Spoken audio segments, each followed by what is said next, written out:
So thank you for joining with us. I am Shubhrata Sarkar. I am the project coordinator of NANO.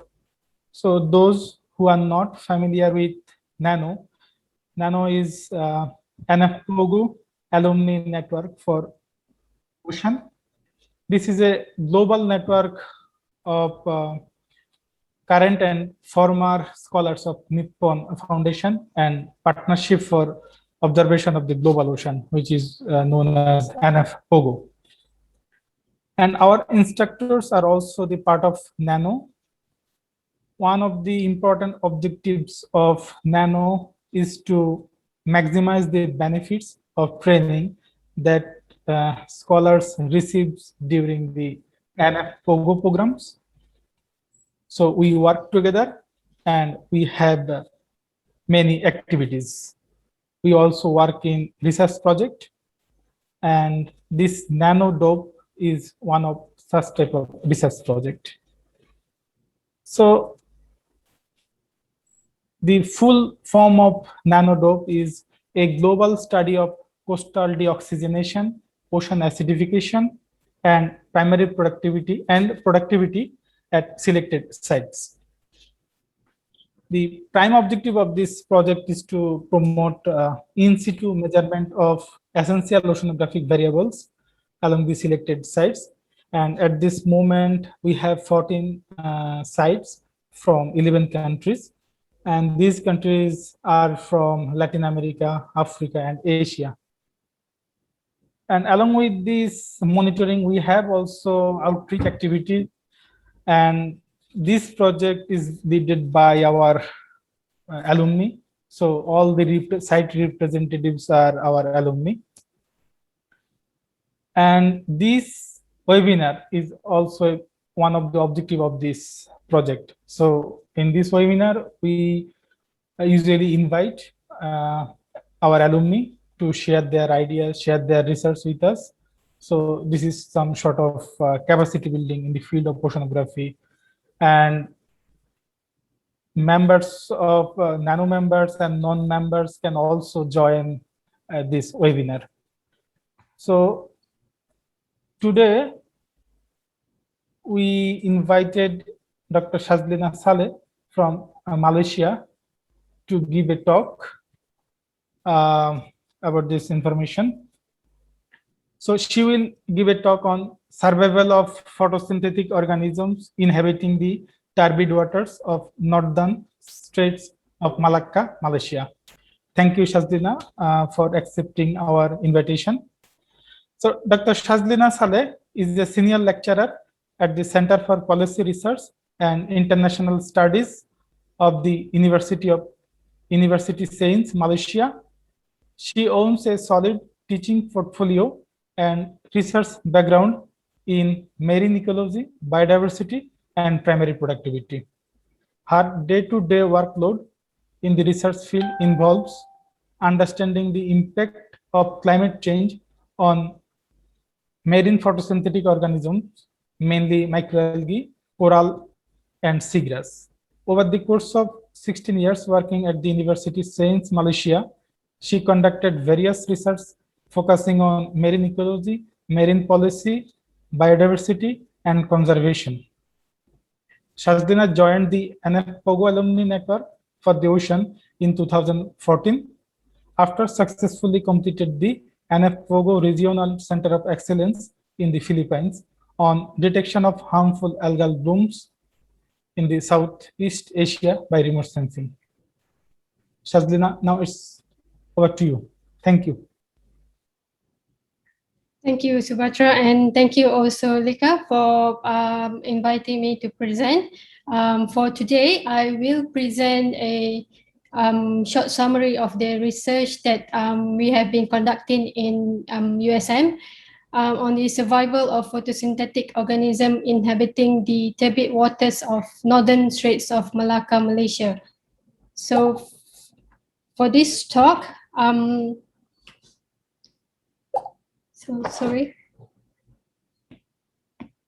So for this talk, I will cover the chlorophyll, a bit introduction on the chlorophyll measurements and the environmental condition in the Straits of Malacca, and photosynthetic adaptation in the highly turbid waters of Northern Straits of Malacca, and also the impact and warming and potential adaptation of the photosynthetic organism. Our case study will be the coral species. So I will start the talk with a bit on the chlorophyll measurement. What can chlorophyll fluorescence do for you? So chlorophyll fluorescence provide information about the state of the photosystem 2 or PS2, photosynthetic performance, and the extent to which it is being damaged by stressor such as light, temperature, salinity, and nutrients.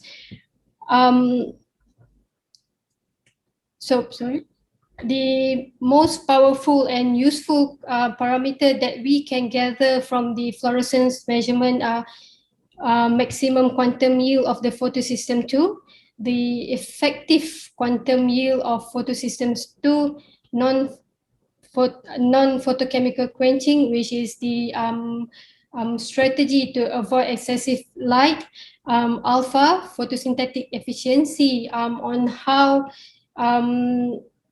effective does the organism utilize the given light for photosynthesis, and also RETR max, or relative photosynthetic capacity, or there is the photosynthetic capacity of the organism itself.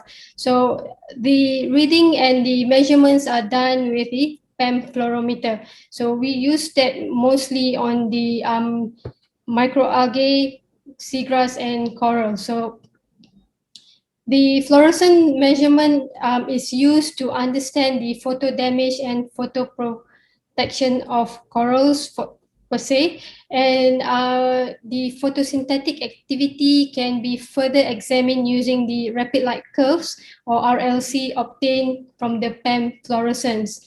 It provides an assessment of photosynthetic activity by integrating the organism ability to tolerate light fluctuation. The output that we get from the fluorescence measurement is rely so much on the environment that the organism is being exposed. Okay. For our study, we conducted on the seagrass. It is highly exposed because the seagrass in the Northern Straits of Malacca are highly exposed to extreme light during the low tide and low light at high tide due to turbidity. Phytoplankton constantly exposed to high light at water surface, and Symbiodinium of coral, which is constantly exposed to limited light due to turbidity. And finally, we also look at the microphytobenthos, or benthic microalgae, which is exposed to extreme light during low tide and low light at high tide. This environment condition will impact the photosystem 2 of each organism that we studied. So in the area of turbid water, where light is limited, even though with light limitation and highly turbid ecosystem, the average AV/FM of the photosynthetic organism in the Northern Straits of Malacca, I would say it's not high, but average is a good reading for photosynthetic health. Seagrass is 0.7. We get the average of 0.7. Microphytobenthos around the average of 0.5. Surface phytoplankton around 0.6, and coral 0.7. So these values are relatively healthy for organism that is inhabiting very low light environment. Okay, the dark adapted values of AV/FM reflect the potential quantum efficiency of photosystem 2, and are used as a sensitive indicator of plant or algae photosynthetic performance, with optical values around 0.83. So Demings and Berjob 1987 noted that values around 0.83 value of an unstressed plant or algae, right? However, the quantum U value are very highly influenced by in situ light intensity, salinity, nutrient availability, temperature, time of the data collection, and also the species. For example, here, when the benthic microalgae are being exposed to a series of temperature and also different light levels, we can see that the quantum yield varies between temperature, and once the temperature increases, the quantum yield decreases. So this shows there's damage to the photosystem. Also, the light intensity that is present during the incubation time. So, for example, the lower light intensity, when we expose the microalgae to a lower light intensity for a longer period, we could see very minimal decrease in the quantum yield. But on the other hand, when we expose to very high light intensity, it decreases with the time. So the quantum yield, FE over FM, is a good indicator to look at the photosynthetic health of the chlorophyll, right? So for tonight, I'll show you, I'll talk about a case study on the photosynthetic responses of hard corals towards elevated temperature. So I talk about a bit on the variability of climate in the Northern Straits of Malacca. The Northern Straits of Malacca are constantly influenced by inflow of fresh water from the rivers on the western coast of Peninsula Malaysia and also the eastern Sumatra, hence causing drastic fluctuation in the environmental characteristic. So the climate is generally categorized as two monsoon, southeast monsoon, May to September, which is normally dry, and northeast monsoon, which is from the November to March, which is associated with the heavy rainfall. All these factors will then influence the turbidity in the Northern Straits of Malacca. So for our study, we concentrate on the two islands nearby Penang Island. One is the first one is Pulau Kendi. This is Penang. For those of you who are not familiar with Malaysia, this is Peninsula Malaysia, and this is Penang, and Universiti Sains Malaysia is situated here. This is Pulau Kendi, our study site, and also Pulau Songsong, one of the study site in Kedah, a neighboring state. And we also compared to the Pulau Paya, which is situated up north, and it is the marine park, and it has better environmental condition by comparison to those in Kendi and Songsong. Okay, if you look at the satellite image of Pulau Kendi, so this is a small little island of Pulau Kendi of Penang Island, highly sedimented area, and we do find corals in that area, but with limited numbers of corals. So that what interests us to look at the how the corals survive in that highly turbid water. In addition, this area is also being proposed to be for reclamation of the 3 new islands. So this could harm the corals in that area, and so we thought it be good to have a record of how the coral photosynthesize and how the coral the state of the coral before it's being reclaimed, the area is being reclaimed. So this is the view of Pulau Kendi and Pulau Songsong. water clarity in Pulau Kendi is very low by comparison to Pulau Songsong. So a bit on the background of the environmental condition. For Pulau Kendi, water clarity is only 0.5. By comparison to Pulau Songsong, it goes up to 4 meters in a good day. TSS or total suspended solid, it's much higher, double the value of Pulau Songsong. Salinity in Kendi is 31 and Pulau Songsong is 29 due to the location which is very near to the river outlet. And of course, bottom par in Kendi is about 20 to 150 micromole by comparison to Songsong.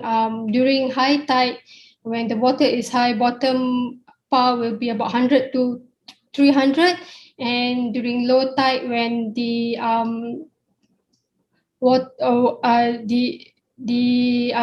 bottom par goes up to 1,200. So this value range quite a high light intensity variability between both islands. So what we did was we collect the samples, record what is there and how many species are there. And we did the in situ photosynthetic measurement to look at the condition of corals in their natural habitat. And we ID'd the species and brought back to the lab for a ex situ target experiment, which is the temperature increment, to look how this species responds to the temperature change. Okay, so for both for Pulau Kendi, we were unable to do the in situ photosynthetic measurement underwater because it was very, very turbid and dangerous. So we brought the coral up to the boat and then did the measurement. Variability of measurements will be present during the data collection. Okay, so this is some of the coral species that we found in both islands. Due to very low water clarity, we might have not discovered all species. We might have missed some of the species, but we managed to record the species and also ID them. And then we did the photosynthetic measurement. So these are, I'm presenting the data of the photosynthetic measurement. Overall, in general, samples from Pulau Kendi had a higher average quantum yield by comparison to Pulau Songsong, although it was not significant, but with the condition of light and high TSS, the FV/FM was relatively high with values more than 0.6 for the species that we have investigated. This is due to the lower light level, which provide some shading to the corals. By comparison to Pulau Songsong, with light variability is quite huge, so we could see the reduction in the quantum yield. Light intensity in Pulau Songsong, like I mentioned, during low tide, the intensity could goes up to 1,002. So this is the cause that we see the reduction in FV/FM. However, the values are still comparatively high. So they are photosynthetically high. And the alpha value, the second graph here, which indicates the alpha value, is how efficient does the coral or zooxanthellae utilize the given light for photosynthesis. Okay, so when corals in Pulau Kendi are living in a very light limited area, they need to use the light as much as possible effectively to photosynthesize. So we are seeing that values are relatively high and those in Pulau Songsong are lower due to they have sufficient light for photosynthesis. So these are two differences that we observe. Both parameters showed similar value to the other studies that have been conducted in Great Barrier Reef and also in the South China Sea. So I would say that although the very harsh condition in the Straits of Malacca, the photosynthetic health of the corals are somewhat healthy. So species from both locations are able to utilize the light for photosynthesis. However, if we look at the photosynthetic capacity here, we could not see any difference between the two locations. Only that the differences are more species specific.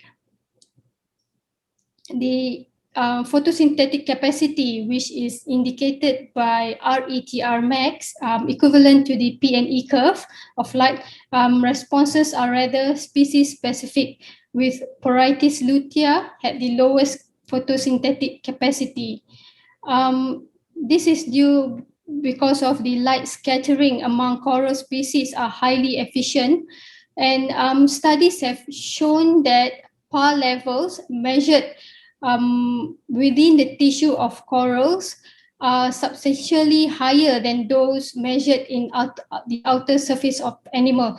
Hence, the morphological and characteristic could contribute to the differences in the photosynthetic capacity of the species here. In a high light environment, the high RETR allows Symbiodinium to capitalize on the elevated light availability by increasing the photosynthetic rates. So, the reduction of RETR max here could also be a function of a decreased Symbiodinium density. So the Symbiodinium density here is quite low. For example, in Pavona dani. However, we are unsure of the findings on why Gynopora had such low chlorophyll A, whereas the photosynthetic capacity is relatively high. So we are actually looking into it, and we are unsure on the finding of what are the answers to these findings that we are getting. Okay. Since we know that the Pulau Kendi corals are exposed to the sediment stress, but they are photosynthetically healthy, so the coral ability to persist under stressful condition and its tendency to undergo bleaching are detected by several factors. One is the type, duration, and magnitude of the stress, and the physiological characteristic. So thus, we think that it is good to conserve get more data on the coral and how they could thrive in a very harsh environment. So leading to that, we wanted to know what will happen to this coral if the temperature increases in future, because there are a lot of research that says that the turbidity could provide some shading to the corals and it could mitigate climate change. So we try to answer the question by exposing the corals from both locations to a series of temperature increment from 30 degrees, which is about similar to the in situ, to about 37 degrees. And we conducted two different experiments, short-term experiment, 2 hours exposure, and also 24 hours exposure. 4 different temperature, and we use very low light intensity to avoid photoinhibition to ensure that the species are not being damaged by the presence of high light intensity. So what did we find out? These are the findings that we found. It shows that the 2 sets of experiment exposure display variability in the maximum quantum yield output. As you can see here, impact were more significant for the longer exposure regardless of the species. So at 33 degrees and above, we could see the damage to the quantum yield. By comparison to the 2 hours, species in Pulau Kendi are experiencing more impact of photo damage by comparison to Pulau Kendi. So studies have suggested that high temperature may lead to direct inhibition of the Kelvin cycle, which in turn could cause secondary decline in PS2 activity apart from light stress. Since we have removed the light stress from the experiment, so this impact could be due directly to the temperature increment. So we suggest that the light history could contribute to the impact because where the samples are being found. Differences in species might be accounted for the genetically different type of zooxanthellae with different photoprotective protection via upregulation of antioxidant enzyme. So these are the differences that we think it could happen. Here, as we can see here, at 24 hours, the decrease are very significant by comparison those in the 2 hours. And Pulau Kendi experiencing more photo inhibition by comparison to Pulau Songsong. So corals from Pulau Songsong can better adapt to the short temperature change, and impact on quantum yield were species specific, and Gynopora cellulose was the least tolerant in terms of the FV over FM on the PS2 damage. Okay, so again we look at the low light incubation and also high temperature. Temperature beyond 33 was seen as a threshold for corals incubated in a longer time, and this could impair the ability of them to photosynthesize. 2 hours exposure, such as during the tidal change, will only have a very small impact, I would say, to some species. But most of the species are impacted when it is incubated at 24 hours. So you can see here the alpha at 31 degrees of cellulosa, the decrease are very significant, and 31 degrees are the temperatures that we could experience.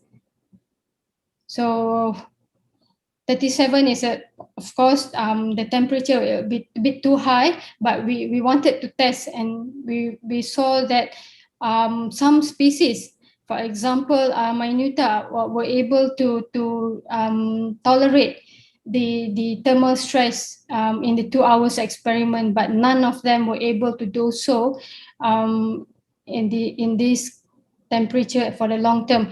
And most species are similar regardless of the location. All right. So sorry for that. So we also look at the photosynthetic capacity. So this gives us a very different finding. Higher RET, Rmax are typical for high irradiance acclimated samples. And when samples are also exposed to a little bit high temperature, but below the optimal temperature, they could photosynthesize in a higher capacity, and cells are able to modify their light harvesting pigment to utilize the irradiance and to which they are exposed. So here we could say that the impact of temperature was rather prevalent. Impact was prevalent between habitat rather than species. So for the short term, but for the long term incubation, decrease were significant, and the optimal photosynthesis was seen at the normal in situ temperature, and beyond that, the temperature the photosynthetic capacity decreases. Right. So from there, we could see that the short-term changes of 2 hours in temperatures up to 35 degrees will not severely affect the photosynthetic apparatus, but if we expose it to 24 hours, or if the increase of temperature is permanent, so we will have the significant impact. Contradict from the statement that corals in turbid water are highly resilient to climate change. So the corals from our region have less tolerance to thermal stress. Increase in temperature beyond 33 degrees will actually harm them rather than providing, even though at the low light, which is the hypothesis saying that turbidity could shade, provide them shade and avoid photoinhibition. But at low light level, we are seeing decrease because of thermal stress. The order of bleaching or susceptibility estimate from the extent of chronic photo damage are as follows: for 2 hours and 24 hours, we see that the species impact are similar, but we are seeing different species at different islands. This is due to the habitat they have been living in. So the differences are because of the light that they have been exposed to. So the corals from Pulau Kendi has lower resistance to increment of temperature. So what we conclude is almost most species can photoclimate in reduced light environment, giving the temperature is within their optimal temperatures, but the impact of suspended sediments were not addressed in this study. So this needs to be looked at, to look at how the sediment could impact the zooxanthellae or Symbiodinium by itself. Okay, optimal temperature for photosynthesis is 30-31 degrees without compromising the ability to utilize light with the limited light availability. A strong species-specific response were observed, and temperature beyond 33 would damage the photosynthetic apparatus. Low light, the shading in Pulau Kendi did not mitigate impact of elevated temperature, but it exacerbate the process. This is very obvious in the 24 hours exposure. So what is still unknown and needs to be addressed? So we did not look at the Symbiodinium genetic clades. We suspect there could be differences between the composition of genetic clades between Pulau Kendi and Pulau Songsong. So we have not looked into that. And also the photosynthetic pigments of the xanthophyll cycle was not looked into. We presume that the xanthophyll pigment composition will be different between both locations. So this is what the findings from we came up from our studies. We hope that we could look into this, and future collaboration. We are welcome for collaboration to look into these clades and also the pigments. And thank you from our team again, and thank you, Subhatra.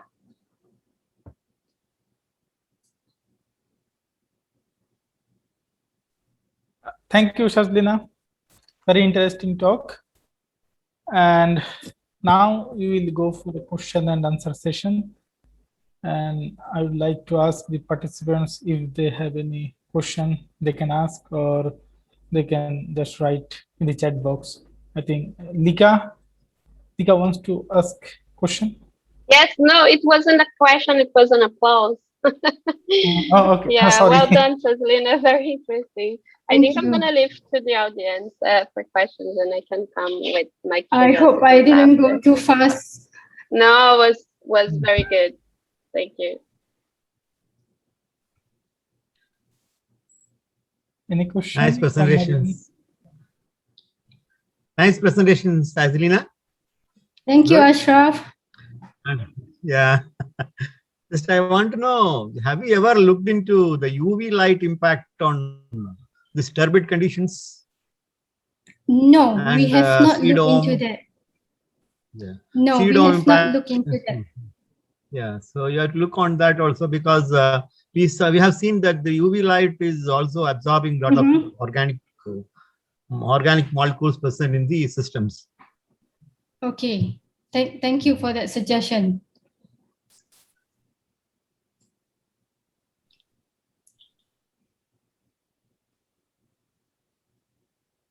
Any next question or comments?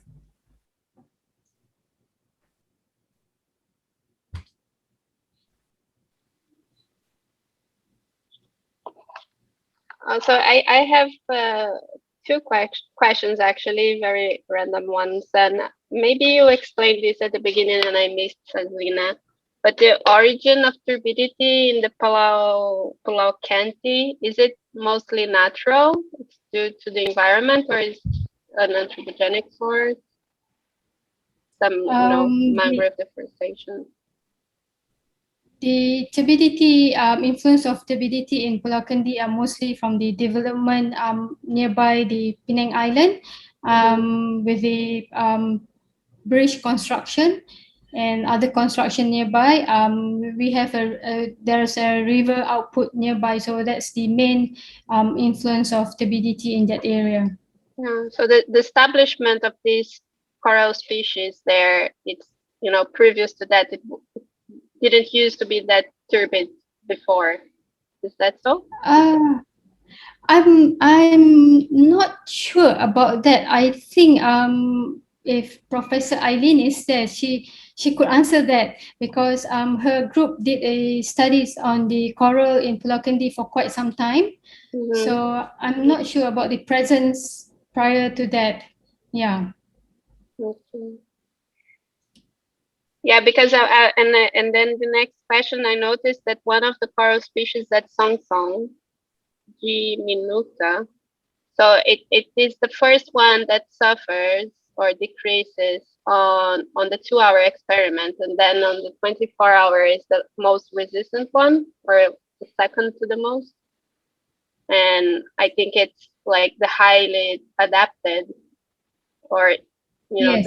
the most promising one in a climate change scenario. Yes.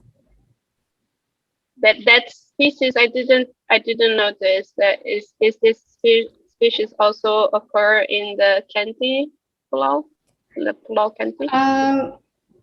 For the experimental, we took the same species from both islands. Okay.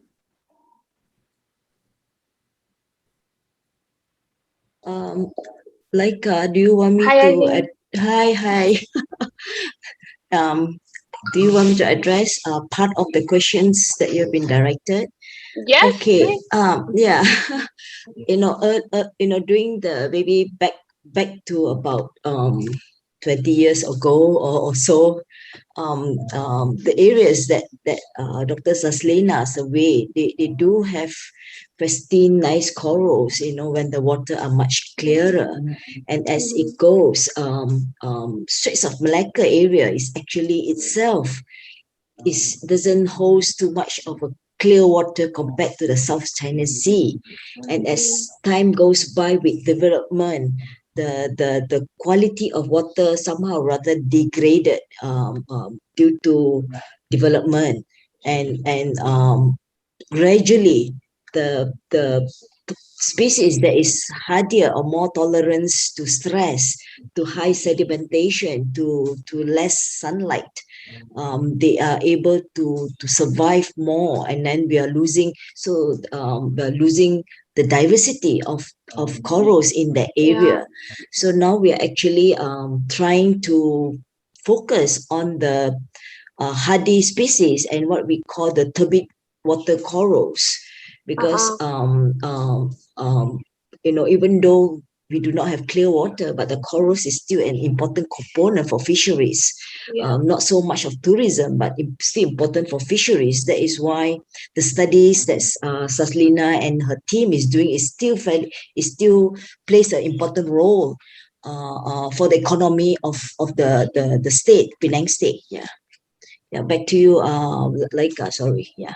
No, perfect. Thank you. Now, I was just wondering if it's something that are these coral species adapted to turbidity, or they are already stressed under turbidity waters, and then you add the thermal stresses in addition to it, which is the case apparently. Yeah, I mean, they're already existing there. Of course, the diversity went down. We are losing those that is less tolerance, and the one that now existing are the hardier one, and we are trying to capture. Hopefully, the next stage that Dr. Sazlina and team can do is on zooming in into the genetic diversity of the whole reef itself, and see what we can capture from there to use it for other turbid water ecosystems. Yeah, very interesting. Yep, as I mentioned earlier on that we might miss a few species that is present there due to the very high turbidity when we surveyed the area. So possibility, I think there are some species that is present in that area that we miss out.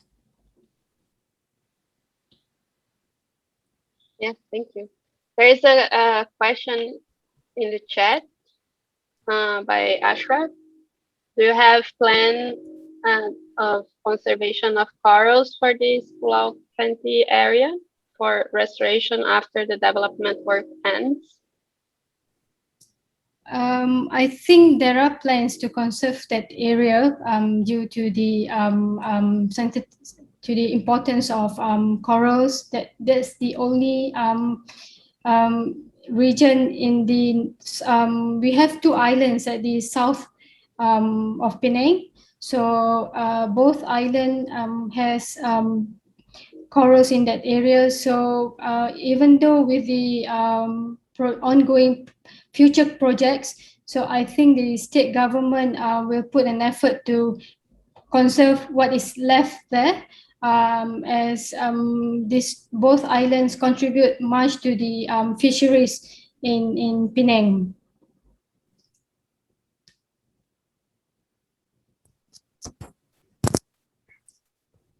Thank you, Sazlina. Thank you. So still we have time.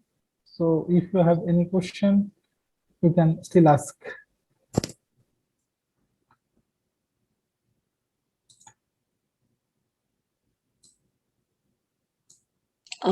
Can I trigger Sazlina to elaborate more.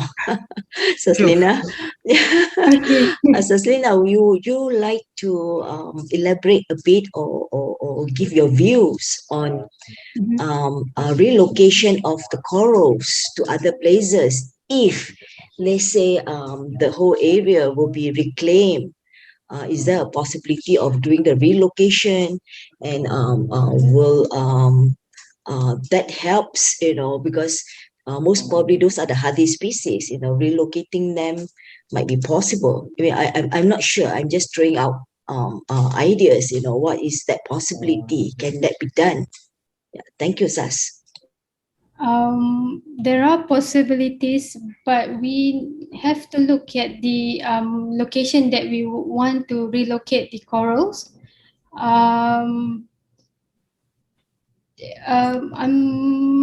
I would say that at the moment I could not find any areas that is suitable yet.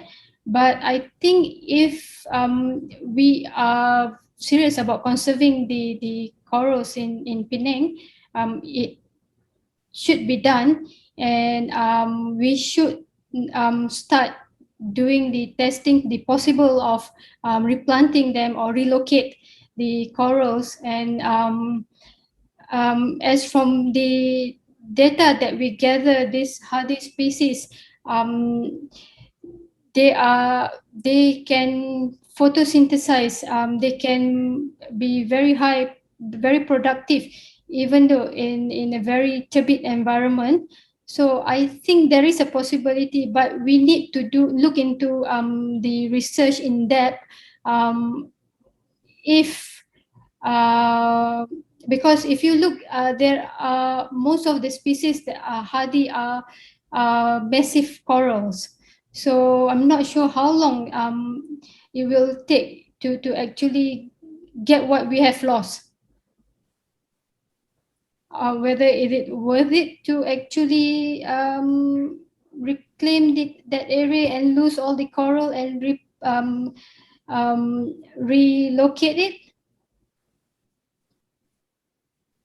Did I contribute I to mean, the I answer? wish, I wish I can give you an answer also. I'm not a policymaker. I mean, as for environmentalists, we have our stance on certain thing. Turbid water corals, like you have mentioned, it takes longer time to grow compared to clear water corals like acropora. They bloom very easily. So that is the challenge as a scientist. To move forward, if we have no choice, what best can the coral scientists do if we cannot, if there is the project is reclamation project proceed, what best as a scientist can we mitigate or do? I mean, these are the things that, based on your science, it might comes in handy to give suggestions. Yeah, thank you. Back to you, Laika.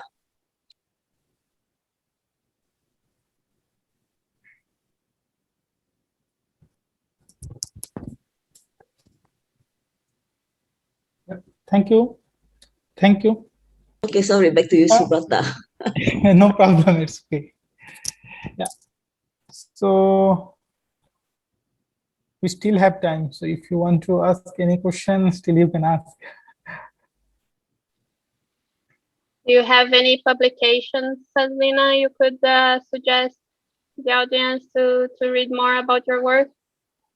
We have just submitted the papers on the corals in turbid waters. It's still under review. We hope to get it out soon. Very good. Once you have it published, let us know when we advertise in NANO. So people can read more about it. Yeah.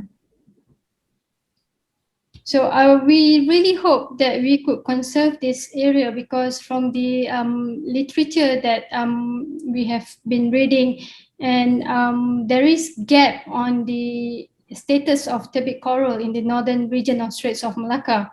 And there are a lot and so much publication on the Singapore's urban coral reef. So, I mean, if you could conserve the area, not conserve, do not destroy the area and continue the research, and this could contribute to the knowledge on turbid corals. Very good. I know that in Brazilian coast there are also some adapted species, coral species adapted to turbid waters too. So we compared some of the corals, for example, Porites lutea, to those in Pulau Paya, which is a clear water reef and also a marine protected areas. The photosynthetic health is similar, high similarity. We've seen the high values of those in Kendi, but the photosynthetic capacity, the productivity is being compromised. It is not as high as those in the clear water, which has sufficient light for photosynthesis. So that's a different on that. So we are looking into the suspecting the clades will be very different from the two regions.